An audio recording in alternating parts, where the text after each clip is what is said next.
मोनसे गोजोनथाव खौरां क'क्राझार सहरनि जेडि रडजों नांजाबनाय गोजोनपुरी रयेल एनफिल्ड श'रुमनि गोजौआव दंसै आइ आफा बिएम इन्स्टिट्युट अफ पेरामेडिक्स।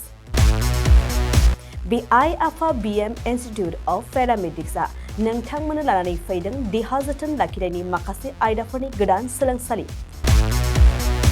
10+2नि उथ्रिसारनाय बिजाथि एबा फरायसाफोरा बे पेरामेडिक्सआव गावारि सोलोंथाइखौ लानो हागोन।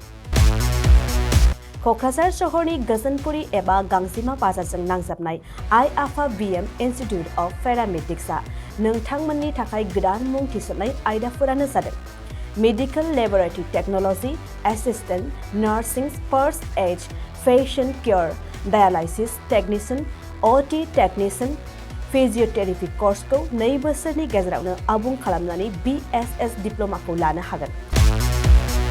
बेजों लोगोसेयैनो ICU टेक्निशियान आरो रेडियोल'जी टेक्निशियान कर्सखौ बोसोरसेनि गेजेरावनो आबुं खालामनानै BSS डिप्ल'माखौ लानो हागोन।